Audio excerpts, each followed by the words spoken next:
organic, unpredictable, unknown, lovely, beautiful, a sense of fulfillment. This is part of the pleasures of life and not the chores of life.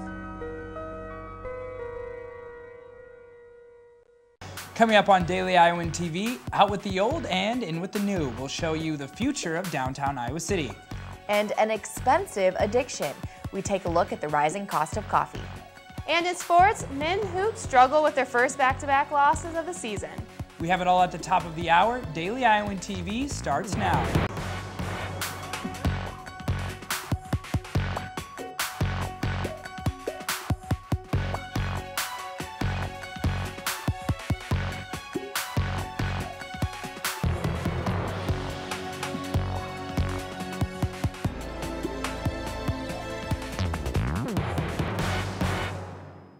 Good evening and thanks for joining us. I'm Rebecca Hager. And I'm Stefan Duran. With all the construction around Iowa City, you would think the renovations are near their end, right? Well, wrong. Today I look deeper to discover another major city facelift coming up in the near future.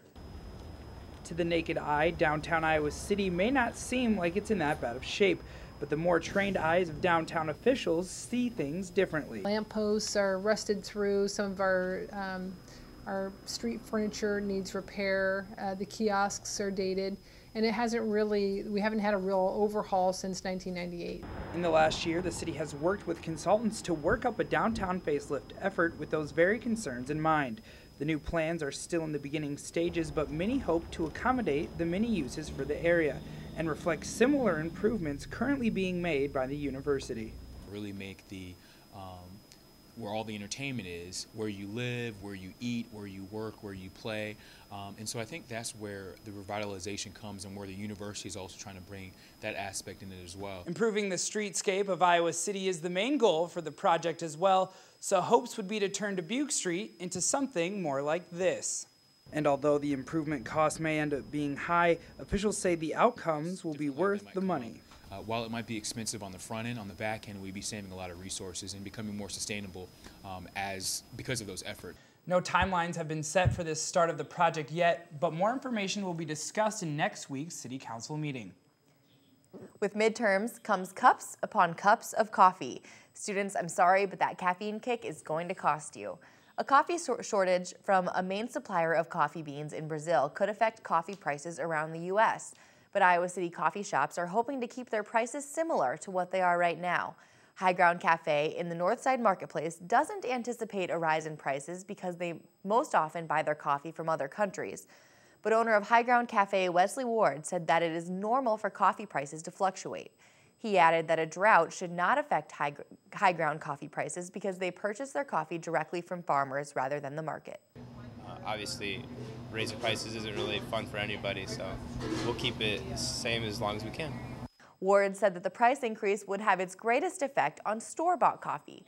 So if you brew your own coffee, watch for a rise in prices. The University of Iowa physicians are paying to settle a lawsuit filed against a UI doctor in 2009. The lawsuit claims Dr. John Rochow ignored warning signs and health problems that led to the death of 80-year-old Robert Messerschmidt in 2007. The UI agreed to pay $67,500. Iowa lawmakers are moving to create a task force with only one mission: studying breast tissue density. The Senate unanimously passed the bill Wednesday, and it now moves to the House for review. The task force will work to educate patients and physicians on breast tissue density.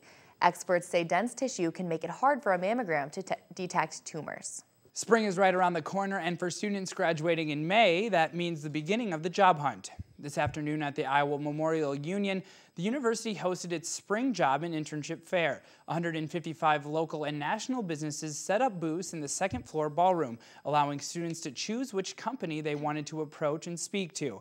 Companies had a wide range of opportunities for all different types of majors. Well, Stefan, between the wind and the temperatures today, my walk to the newsroom was a chilly one. Yeah, Rebecca, and I don't think this cold is going anywhere. Let's toss it over to our own Megan Sanchez in the weather studio to get that confirmed. Megan? Stefan, you're right. Tomorrow there won't be a single high above 0. We'll start off the morning at a blistering -6 degrees. The temperatures will creep up just a bit for the afternoon at around -2 degrees, and finally we'll match the morning with an evening high of -6 degrees. Looking into the rest of the week, Friday, the high is 25 with a 50% chance for snow. Then Saturday, that chance will increase to 60% with a high around 12. Sunday, expect a high of 11 with a 40% chance for snow. To start off next week, we'll have highs in the teens and lows in the negatives. That's all I have for your Wednesday weather. Be careful out there. Back to you guys at the desk. Thanks, Megan. It's time for this week's edition of Hawkeye Buzz. Alyssa, what's buzzing? Hi everyone, welcome back to another edition of Hawkeye Buzz. A new scene has arrived on campus, Film Scene, and this new addition in downtown Iowa City is proving its worth in the industry. You might not think that a small movie theater could thrive today, especially when it's squeezed in between the Iowa City bar scene. But down the long hallway that leads to Film Scene, the newest addition to the Ped Mall area, the co-founder of the two-room theater says he's seen just the opposite. So the attendance has been really wonderful and exceeded our expectations. With one theater that seats 67 people, Film Scene has sold over 6,000 tickets since opening 3 months ago. One student says he comes for the movie theater experience, something that services like Netflix and Hulu can't offer. Being outside of the house rather than just sitting down in your bed or your couch or wherever and watching it on a laptop. And those who work at Film Scene say serving locally made food, wine, and 6 beers on tap certainly helps business. It just kind of enhances the movie too. It enhances the experience. And it's here at the snack bar where viewers can buy beer, wine, and last but not least, popcorn. It's clear from the lobby activity that Film Scene is not just about going to the movies. We opened this cafe area. We want it to be more of a lounge, more of a discussion. So when people go to the theater, they can actually come out and discuss with the other community members the film that they just saw.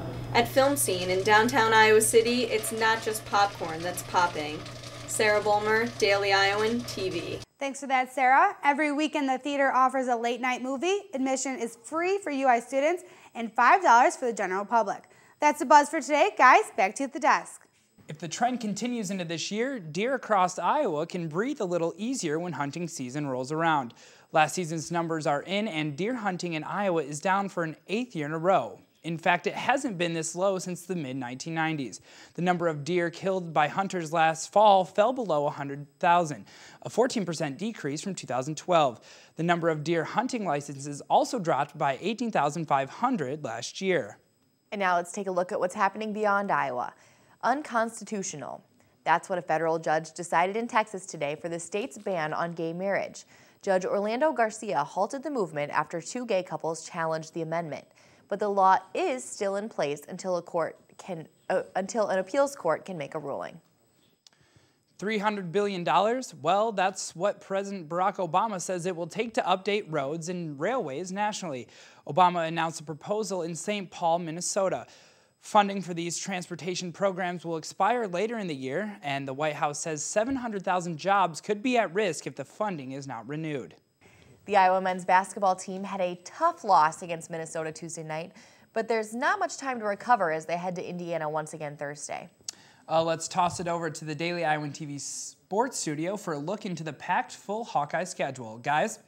Thanks, Stefan, and welcome everyone to the Wednesday edition of the program here in the Daily Iowan TV sports studio. I'm Danny Payne. And I'm Jalen Socek. Swimming and diving still to come this evening, but first, a quick look at the disappointing loss against Minnesota for the Iowa men's basketball team Tuesday night. The Wisconsin defeat and the 95-89 loss to the Gophers marks Iowa's first consecutive losses all season and stops a 3-game winning streak for the Hawks on the road. After last night, Iowa's record moves to 19-8 overall and 8-6 in the Big Ten. You know, it's tough, but we just needed to dig down and get some stops when we needed them. You know, they shot the ball tremendously well. We should have done this, we could have done that, and, you know, they put up 95. While they may be disappointed and exhausted from Tuesday night, there isn't much time to recover with the rescheduled Indiana game set for Thursday. Whitney Blakemore has the preview. Taking a break is not a luxury the Hawkeyes have in the next couple weeks as they are heading to Indiana for a rescheduled game on Thursday to compete in their second of 6 games they have in a 2-week span. This tight schedule is a result of the canceled Indiana game last week, where a cosmetic fixture at Assembly Hall fell in the stands before the game started. Mike Cassell said the loss against Minnesota is something they can't dwell on with such a quick turnaround. Yeah, you know, it's a quick turnaround. that's the beauty of basketball. You know, you have an off night like this, and you get another chance to prove yourself right away. We just got to remain positive and can't let this game affect us on Thursday. Even though the players are keeping positive, playing a game almost every other day is going to put some pressure on the Hawks physically and mentally. Fighting for an improvement on a 4-4 record in the past 8 games will put even more pressure as they face off against Indiana Thursday. But if the team had to choose between practicing or playing a game, they would choose playing. This time of year, you want to play. You want to play games. They don't want to practice anymore. It's the end of February. They're tired of looking at each other. Let's go play somebody else. Whitney Blakemore, Daily Iowan TV Sports. After starting the season 12-5, Indiana has lost 7 of its last 10 games. While the men's hoops still have a few weeks left before their Big Ten tournament, the men's swimming and diving team kicked off their Big Ten championships in Ann Arbor, Michigan on Wednesday. We'll toss it now to Taylor Axelson, who spent the last week with one Iowa diver for our newest segment, What It Takes. Taylor? Thanks, Jalen. So here are some things that are 10 meters. An adult killer whale, a school bus, and a 3-story building. Sophomore diver Addison Bashault had taken over the 10-meter platform for the Hawkeyes. He had a record-setting performance at the Hawkeye Invitational earlier this season, where he broke the school record and claimed the top spot in the platform event with an NCAA zone qualifying mark. I was able to see what it takes to train this week before the Big Ten championship. We'll start in the morning. Like on Monday, Wednesday, Friday, we do weights at like 6 a.m., so we'll do about an hour of weights. And then after that, we'll have a practice. So there's like a time period from 9 to noon, and then we'll have a second practice from like around 1:30 to 4. So about 3 practices a day. He's always first one on, usually the last one to leave. So that's a little indication that he likes to train. He loves to train. He's very efficient, doesn't stand around a lot, and he just likes to work hard. Most people would feel comfortable jumping off a 3-meter springboard, but Addison competes his best at the 10-meter platform. So not everybody can do tower, and Addison's really worked hard and came in last year with absolutely no platform work and learned an entire 10-meter list. I know that I've gotten so much better with these practices. At first it was really like, wow, this is a lot of practicing, but just the thought of doing really well at Big Tens and doing really well, making it to NCAAs and going even further just makes me want to train harder. I just dry myself off, take a deep breath, do some jumping jacks to like pump my body up. I'm like, okay, I know where this is, it's gonna be fine. It's just the fact of standing there and getting over the mind aspect of it. And then I go.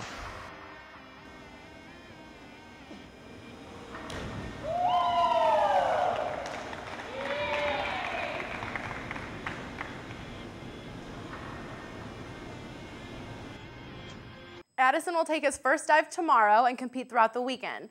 And eventually, maybe we'll be able to see if he has what it takes to reach his eventual goal of representing the United States in the Olympics. Jalen and Danny, back to you guys. Thanks for that, Taylor, and keep up the good work. Unfortunately, that's all the time we have for in tonight's show. But tune back in tomorrow for another look into Hawkeye basketball. But for now, it's back to you at the desk. Only with Daily Iowan TV can you get an inside look into Thursday's pages of the Daily Iowan. Third time's a charm. That's what one Iowan is hoping as she embarks to challenge Congressman Dave Loebsack for his seat in the U.S. House of Representatives for the 3rd time. We've got details. And who said school couldn't be fun? Read how the Iowa City School District is looking to add tablets to their curriculum.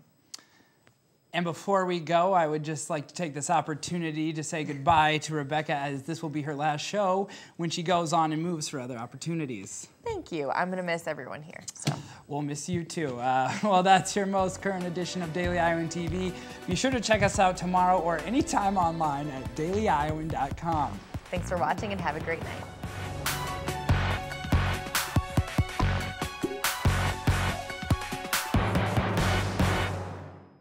Iowa SJMC. Want a major that'll take you somewhere?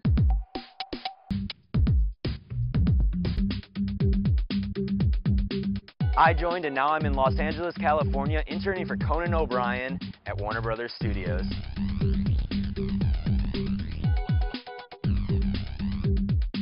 I joined and now I'm working in public relations for diabetes research. SJMC.